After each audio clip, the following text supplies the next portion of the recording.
Si vous ne maîtrisez pas vos émotions, les autres vous maîtriseront. La plupart des gens se méprennent sur la maîtrise des émotions. Il ne s'agit pas de rester calme, mais de comprendre comment votre esprit influence inconsciemment vos comportements, vos relations et la façon dont les autres réagissent à vous. Si vous restez jusqu'au bout, vous comprendrez les schémas psychologiques qui sous-tendent vos réactions, pourquoi vous répétez certains comportements et comment votre esprit crée des habitudes émotionnelles au quotidien. Car le véritable enjeu n'est pas ce que vous ressentez, mais ce que votre esprit fait de ce que vous ressentez. Et la plupart des gens ne remarquent même pas ce processus. Dans cette vidéo, nous allons explorer en profondeur pourquoi la vie moderne laisse un sentiment de vide intérieur, un phénomène de plus en plus présent dans la société actuelle. À travers la psychologie du comportement humain, nous allons analyser comment la solitude, les habitudes mentales, la surcharge d'informations et la superficialité des relations influencent directement votre équilibre émotionnel. Vous êtes dans un espace de compréhension de la mente humaine et des émotions modernes, conçu pour aider à décrypter l'anxiété, les relations et les pensées internes avec une approche rationnelle et claire. Restez attentif, car ce que vous allez découvrir peut modifier votre perception de vous-même et de votre manière de vivre au quotidien. Vous est-il déjà arrivé de vous réveiller le matin, de regarder votre téléphone pendant quelques minutes, de scroller sans même réfléchir, puis de vous dire intérieurement, pourtant, tout va bien dans ma vie, alors pourquoi je ressens ce vide ? Et le plus étrange, c'est que ce sentiment arrive même quand il n'y a aucun problème évident. Vous travaillez, vous avancez, vous parlez à des gens, vous remplissez vos journées, mais à la fin, il reste comme une sensation silencieuse, difficile à expliquer, comme si quelque chose manquait sans pouvoir dire quoi. Beaucoup de personnes vivent ça aujourd'hui, mais n'en parlent jamais, parce que de l'extérieur leur vie semble normale. Alors elles pensent que c'est juste de la fatigue ou un passage temporaire. Pourtant, ce n'est pas seulement de la fatigue. C'est souvent un décalage entre ce que l'esprit consomme en permanence et ce qu'il ressent réellement à l'intérieur. Votre cerveau, lui, est constamment stimulé, notifications, images, conversations rapides, comparaisons avec les autres. Mais émotionnellement, il ne reçoit pas toujours quelque chose de profond ou de stable en retour. Alors il continue de chercher, sans trouver de vraie satisfaction. C'est là que naît ce sentiment de vide intérieur, discret mais persistant, comme un bruit de fond que personne d'autre ne remarque. Et ce qui rend ce phénomène encore plus déroutant, c'est que vous continuez à fonctionner normalement. Vous souriez, vous répondez, vous avancez dans vos tâches, mais à l'intérieur, quelque chose semble déconnecté, comme si une partie de vous observait votre propre vie sans vraiment la ressentir pleinement. Et ce que la plupart des gens ne réalisent pas, c'est que ce vide intérieur ne vient pas forcément d'un manque réel dans leur vie, mais d'un mécanisme automatique du cerveau qui fonctionne en arrière-plan, sans qu'on s'en rende compte. Votre esprit est conçu pour s'adapter, pas pour se satisfaire.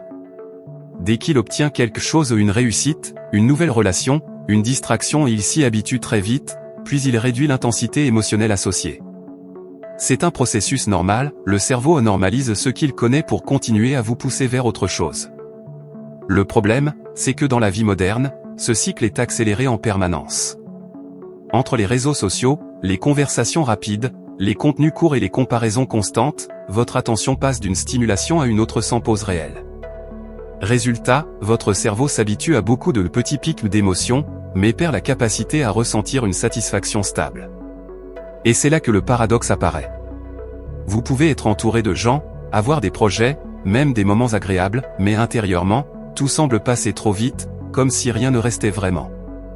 Et dans votre vie sociale, cela se traduit souvent de manière subtile, vous êtes présent physiquement, mais mentalement ailleurs, ou bien vous ressentez une forme de distance même avec des personnes que vous appréciez. Ce mécanisme est invisible parce qu'il ne fait pas de bruit. Il ne déclenche pas d'alerte, il ne se manifeste pas comme un problème clair. Il agit doucement, en modifiant votre manière de percevoir les moments, jusqu'à ce que même les situations normales commencent à sembler insuffisantes sans raison évidente. Et progressivement, sans même que vous vous en rendiez compte, ce mécanisme commence à modifier votre comportement dans la vie réelle. Ce n'est pas un changement brusque, mais une accumulation de petites réactions automatiques qui finissent par transformer votre manière d'être avec les autres. Par exemple, vous pouvez commencer à perdre de la patience plus rapidement dans les conversations. Une discussion normale devient trop lente, une interaction simple semble moins intéressante, et vous cherchez inconsciemment quelque chose de plus stimulant. Alors vous écoutez moins profondément, vous répondez plus vite, ou vous êtes mentalement déjà ailleurs pendant que quelqu'un vous parle.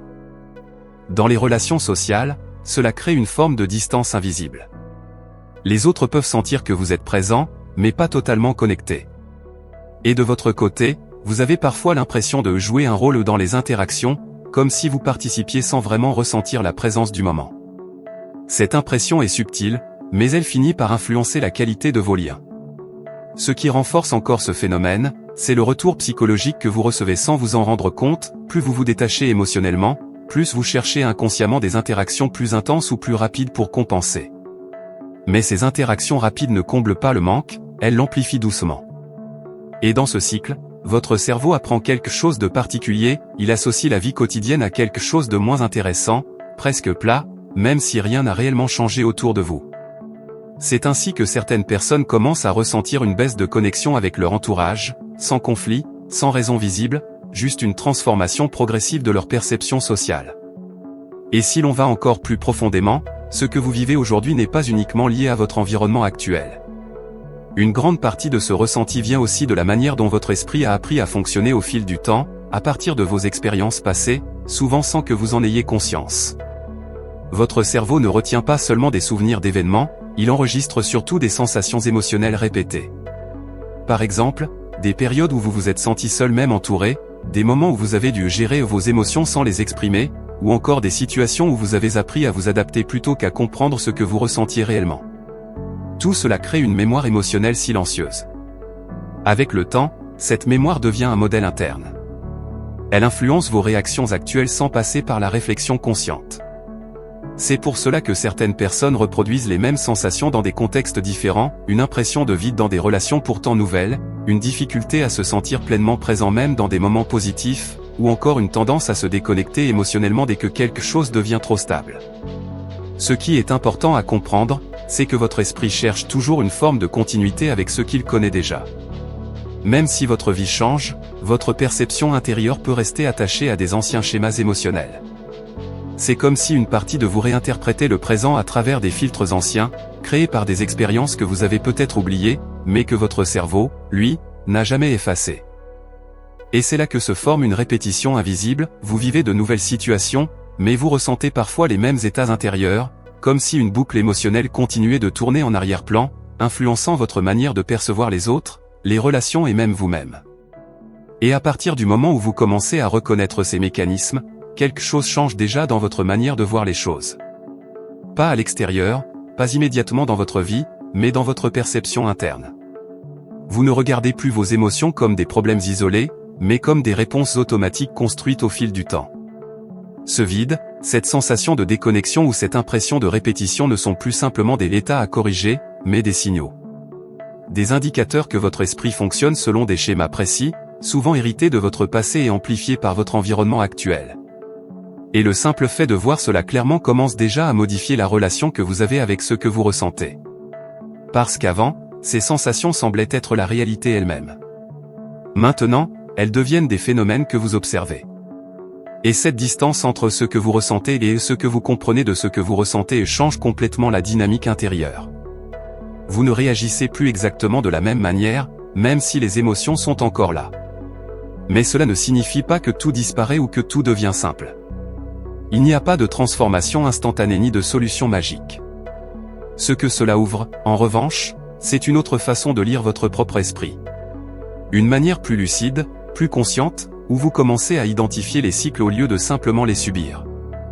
Et c'est souvent là que quelque chose de subtil commence à évoluer, non pas dans le fait de corriger votre vie intérieure, mais dans le fait de ne plus la confondre avec une vérité fixe. Et si la vraie question n'était pas de savoir comment réparer ce vide, mais de comprendre pourquoi il apparaît précisément maintenant, dans une époque où tout semble pourtant disponible, accessible, et constamment rempli de stimulation. Parce qu'en observant ce phénomène de plus près, on réalise qu'il ne parle pas seulement de manque, mais de perception. La façon dont l'esprit interprète le quotidien, la manière dont il filtre les expériences, et la distance invisible qui peut exister entre ce que vous vivez et ce que vous ressentez réellement.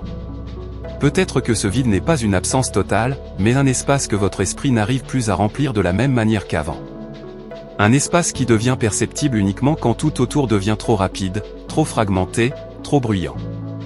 Et dans ce silence intérieur, une chose devient évidente, ce que vous ressentez n'est pas toujours un reflet direct de votre vie, mais souvent un reflet de la manière dont votre esprit apprend à la traverser. Si cette vidéo vous a aidé à mieux comprendre ces mécanismes invisibles de l'esprit humain, Abonnez-vous à la chaîne pour continuer à explorer la psychologie du comportement, des émotions et des relations humaines sous un angle plus profond et plus rationnel. Laissez un like si vous souhaitez voir d'autres analyses de ce type. Dites en commentaire ce que vous avez ressenti en regardant cette vidéo, ou si vous vous êtes reconnu dans certaines situations évoquées aujourd'hui. Et si vous êtes resté jusqu'ici, écrivez simplement en commentaire « Je suis resté jusqu'au bout ».